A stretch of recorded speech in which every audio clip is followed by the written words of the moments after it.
you're striking and you're wondering when is the point where you should start practicing sparring or drills without shin guards. Well, I've been training since just before COVID, so 2019, and my right shin is pretty damn strong. But bearing in mind, this depends on a multitude of different factors, like, are you eating like shit? Because think about it, your body is your temple, your body is like your car. If you give your car some dusty freaking tramp petrol, obviously it's not gonna function compared to you give it that good petrol. It's the same thing if you're drinking alcohol, being a nitty, eating like shit, obviously your shin splints are not gonna get stronger. And I would say, as everything, it depends. How long are you conditioning your shins for? Because you gotta think, in terms of replicating a fight scenario, the best thing is shin on shin contact, obviously, in it, because that's what's gonna happen in the fight. But of course, like, I don't have to do no edits, just write Muay Thai fight shin break.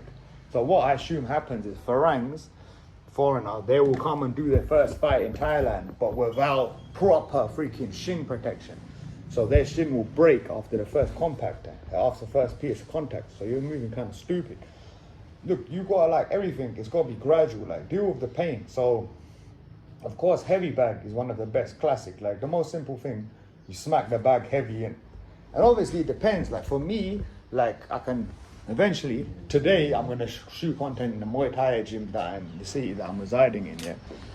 And it's like the only bag that even is worth it to kick, because for my right shin, is the heavy bag. But because this is not really a proper Muay Thai gym, you can see like the top is destroyed, so all the shit's at the bottom. I can blast that. But like, it's all relative. Like, my left shin is way weaker than my right shin. Why? Because obviously, because I'm dominant, I'm orthodox primarily, my right shin has been used more. And bearing in mind, it depends if you're doing it right. The number one thing, and I'm gonna post a video that you can watch, is the number one beginner mistake that every student in Muay Thai makes, and they don't emphasize it enough. I'm gonna show you a cheeky drill that will make sure you're hitting right, is you're probably gonna slap your toes. That's what's gonna happen. And you do actually wanna slap your toes. It's kind of confusing, isn't it? Like, let me, obviously in the gym it's gonna be a lot better, but I'll try my best with what I have in. So you see here, we can see the angle. This is a closet, princess. I'm going to mention the closet.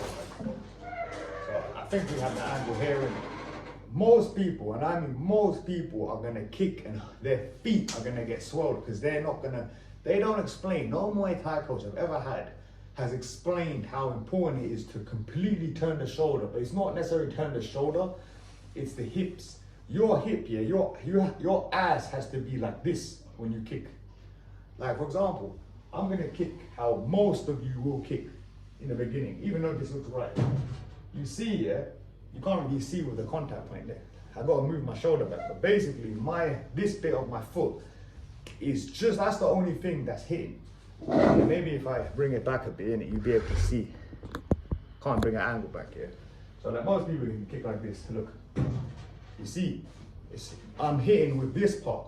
You wanna hit this part of the shin, the actual shin, this is where the shin starts. So you actually want to slap your toes and connect with the shin. This is what someone in a Super Bonds gym told me in Bangkok, innit? And it feels, it might seem like it's a tangent, but it's not a tangent, because your coach or guru could tell you to kick the bag 200 times. But if you're kicking the bag wrong 200 times, you're creating the incorrect body mechanics. This is why I mentioned in all my videos that it's easier, because I never did sports as a kid. I started training Muay Thai, like, I'm pushing 30 now. When I was in my mid-20s, I started, and I did no sports as a kid, just like some weightlifting and nothing serious. So it took a long time for me to create body movements necessary. So the thing is, with the shin guards, it depends. With your shins, it depends how conditioned your shins are, because you gotta be hitting them correctly. Like, imagine you're some foreigner who wants to do his first fight in Thailand. Remember, this is not a joke. If you fight a real person like me, they're gonna try and end you in it. Remember that, in it. Like, I'm serious. Like, this is what Muay Thai is. Muay Thai is not soccer, it's not paddle, it's not badminton, it's war. It really is. It's not a joke, in it. So any time you do a fight in Thailand, be prepared to be knocked the fuck out and die. Really, I'm serious. Like, it's no joke thing, you know. Like, I don't care. If I'm fighting a Frank, and even if he thinks it's some holiday thing, I'm going to annihilate him. I don't give a fuck in it. Maybe I'll try and win. I don't actually know, fuck it, he can annihilate for the purpose of the sport, because I respect it so much. It's my set so much. Like Crip, Muay Thai, Muay Baran, the history is my set. So, you assuming you're hitting the back correctly, because this is going to exponentially increase your shin's splint. So like, let me do you a quick example here of the leg kick. Of course, the angle shit. Ideally, let's assume this is an orthodox fighter. His power is going to be coming from the right. To do a correct leg kick here, you step out a little bit to the side, not too much. This is the conventional, and you whip your hand. You want to finish like this. Again, my balance is not the best. There. You see I'm slapping, but my shin, you can't see by the angle, the shin is against the stomach, or wherever you're hitting. So let's assume you're doing that. Again, it depends how strong your bones are, depends on how much calcium you're having. I would say try as early as possible. As early as possible. Of course, not straight away because your shins are gonna fucking hurt, but the most basic one, the back. Make sure you're smacking the back as hard as you can, even from day though. The pads as well. Smack the pads as hard as you can. I'm not talking about power. I'm not compromising power. I'm just saying that you gotta work your shins all the time. Like me, obviously I was always a warrior, but I was doing stupid shit. I was literally in London here, kicking telephone poles. You gotta do shit like that. I kicking telephone poles, not to the point where it will get damaged. I mean, it could damage you, but I don't know if I'm kicking metal. Not to the point where I'm hurt. I'm training my shins all the time. Like this right shin is strong. Like it's fight ready for sure. Like this right shin doesn't mean if I blast it and someone checks, it's not gonna hurt, but it won't break. It won't break for sure. The left shin is a weakness because of course the opposite side, if you don't use it as much, of course, not only is the technique incorrect, like my left kick isn't good, my left knee's dead, of course the shins is going to be less developed. You get what I mean? But I would say you want to train without shin guards as soon as possible, in it, because now I can spar anyone without shin guards. I don't give a fuck. And bearing in mind, the shin guards protect you, but it weakens your strength as well. So, for example, like the experience I spoke about when I sparred a Thai guy in the second day I went to the Drunk Canadian gym. In that moment off, when I had his leg and he escaped, I did like a calf kick and I hit. I hit him in the high calf. And I'm pretty sure, like the calf kick, it's around here, and it's around here that if you get it, shut him down. And I made him walk out the gym in it. Like he was finished. His leg was fucked. I didn't hit him hard. I hit him at 25%. But bearing in mind, I didn't have a shin guard. It protects you and it makes you less strong. So this was my straight shin like that. You know what I mean? On my power side. I'm not trying to hurt him, but bearing in mind, again, especially Muay Thai against civilian, if I blasted a civilian with all my power, like not even 100, on the calf, I don't even know. They'll probably be on the floor in pain. So it would destroy them in it, you know what I mean? I'm not talking about, this is why Muay Thai is so powerful, because you can end a street fight by killing someone. You gotta think, with boxing, if you're a boxer, you can easily kill someone, And I'm not talking about a super thing. Like, if you can land a 2 on someone, you land an uppercut, they fall, and you don't go up to them and cup their hand, and cup their head, they're gonna die. Their head's gonna hit the concrete. But in Muay Thai, if you absolutely, with your soul, blast the leg, they're just gonna fall on their ass in it. You understand? They ain't gonna die. The fight's gonna be ended, but they ain't gonna die in it. They can't. If you leg kick someone, they can't die. Just the way the mechanics are in it. But you go think, you hit someone's chin and they fall, they're dead in it.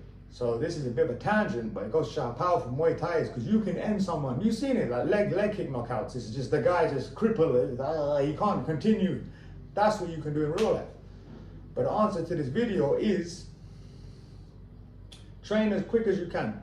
I can't answer, it's something that depends on you. Depends on your nutrition, depends on your technique. My advice to, if you want to be fight ready as soon as possible, is test it. See, it depends. You might not even know how strong your shin guards are. Just play around. When we're doing shin on shin, like real shin on shin, I'm not trying hard, 10, 25, but like the way the Thais fight, innit? That's how I don't give a fuck, innit? Like, I'm a knock mine 100.